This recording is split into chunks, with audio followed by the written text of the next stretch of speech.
Hi everyone, this is Karine from Karine's VSG, and I am on day 7.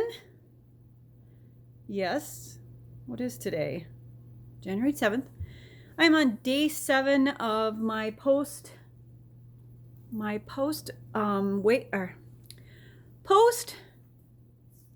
This is what my brain's done.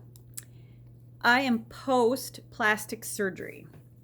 And I thought I would do this with my tree behind me because I'm sure my tree won't be around very much longer. Anyway, so day 7. What have I experienced doing this? I guess to me, it was a lot like when I had a hysterectomy. I had an 8-inch scar from my hysterectomy, and so a lot of the pain that I experienced was similar to that, but more, of course, because it is from side to side. The surgery went well, like I've said before. My last couple days, I've been struggling with sleeping, and that's because I kind of have quit taking the pain medication because the pain medication makes me so sleepy. And so I just don't like taking pain pills for very long.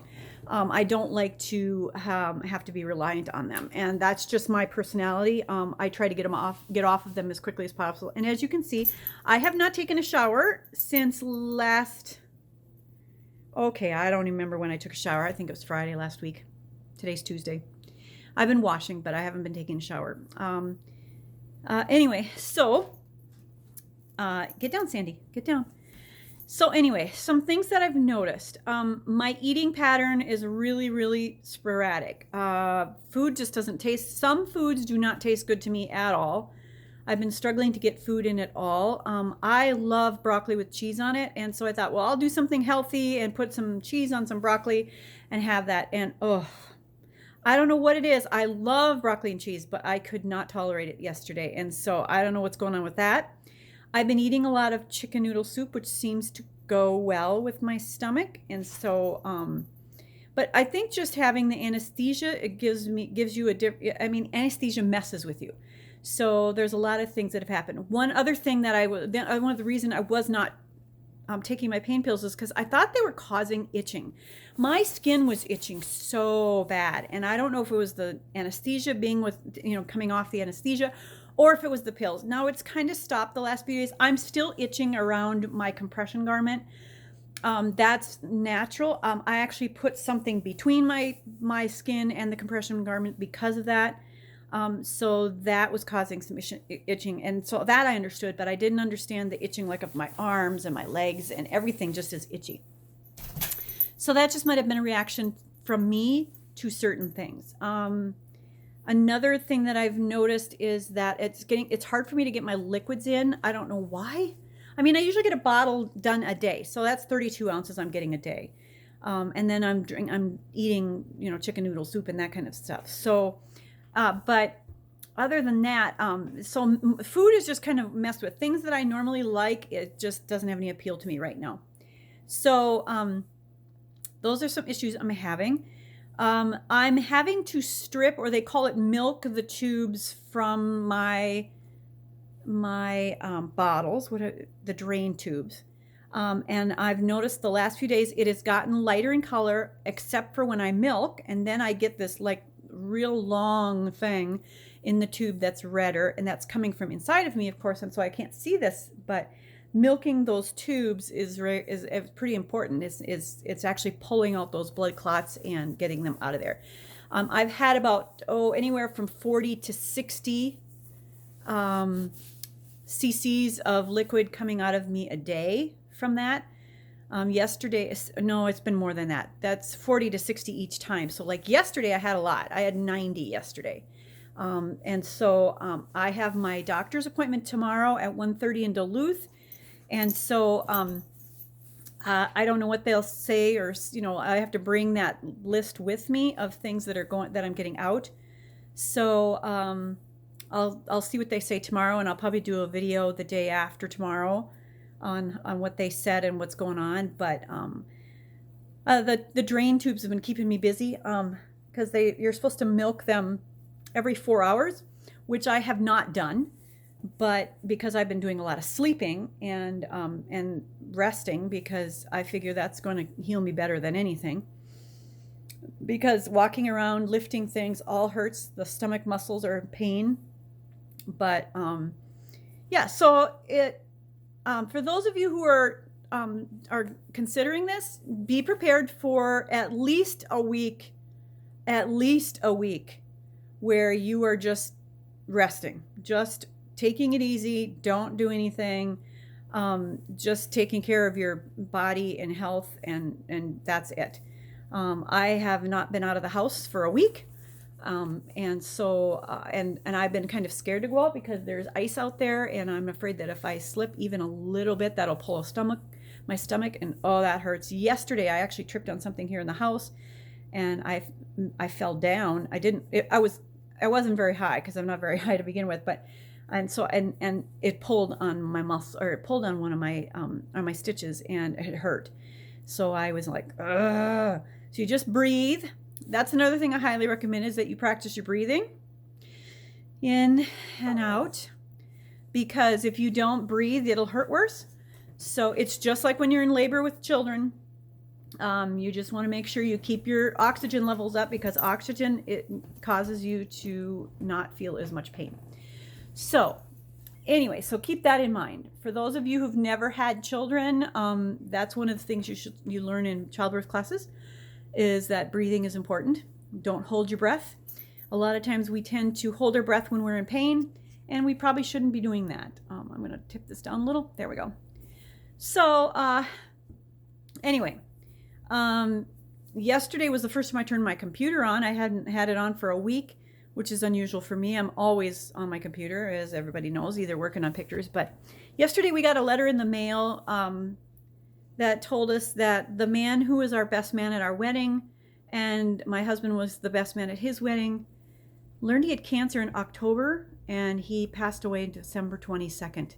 We didn't have a chance to say goodbye. The family was shocked that he went so quickly. They thought he had done 2 chemos, and they were going to do a third on the 27th, and he didn't make it. So another loss for us and our family.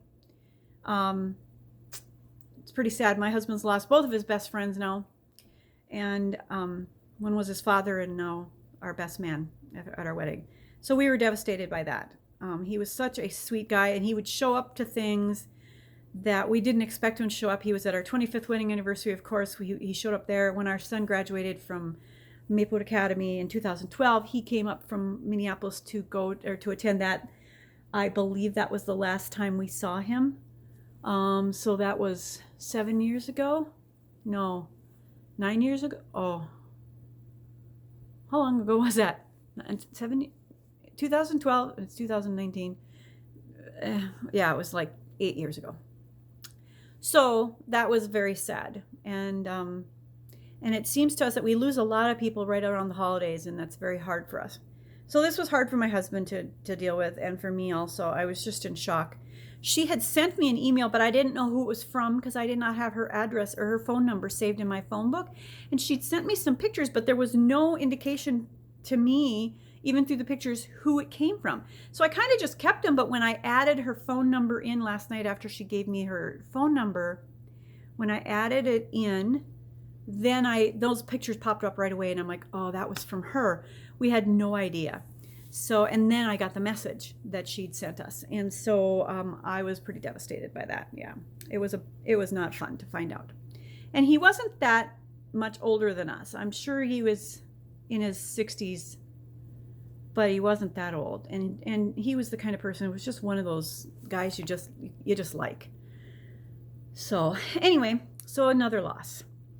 But so as far else as what's going around here, I've been sleeping on the couch. I tried sleeping in bed 2 nights in a row. I ended up getting up anyway and coming out here because I was restless. I do not like sleeping on my back, and with these drains, I have to sleep on my back, and so it's uncomfortable for me. And so yeah, I've been glad that I don't have a job, and that I don't have to go anywhere, and that I'm not required to be any place right now. and that I can just stay home and heal and get over this, and heal from this.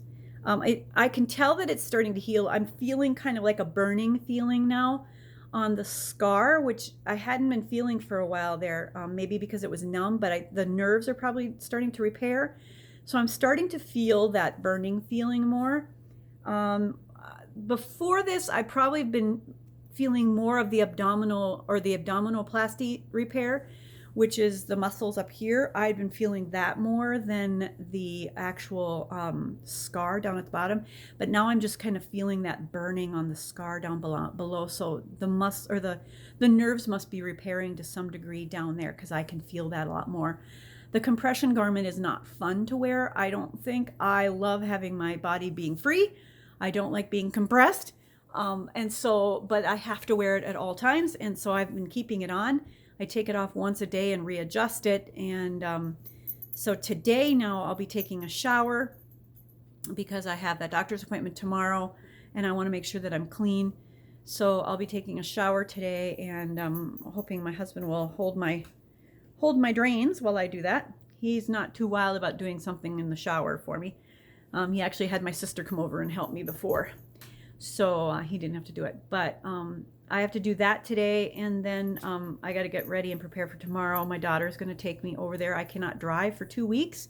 I'm not sure if your surgeon requires the same thing if you've had this surgery, but that is what my surgeon required, no driving for 2 weeks. And I can totally understand if I were to have to jerk or look in a different direction or some in direction quickly, it would be painful. So I totally understand why they don't want you to drive. My son is going to be coming and taking my vehicle anyway after I go tomorrow, so he can use it for a driver's test that he needs to take. He's 25 and he's not had his driver's license yet, so he's going to practice with my vehicle because he has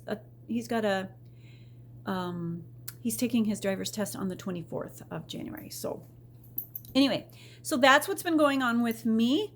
If there was any advice I could give you, I want to say too that this all happened so fast for me. I literally saw a doctor, I think in October. I'd been seeing a doctor about the rashes all summer and spring, but literally in October, November, I started seeing the doctor, and I made the appointment in November for the what do they call it? To see a surgeon. And so it happened so fast that I really didn't have time to think about it. With Christmas and everything, and all I was doing in my basement to try to get ready for Christmas, I was trying to hurry everything along so I could get it done by Christmas. I didn't have time to think about this. I didn't have time to prepare for it. I know I kept taking my vitamins. They said that was okay to do.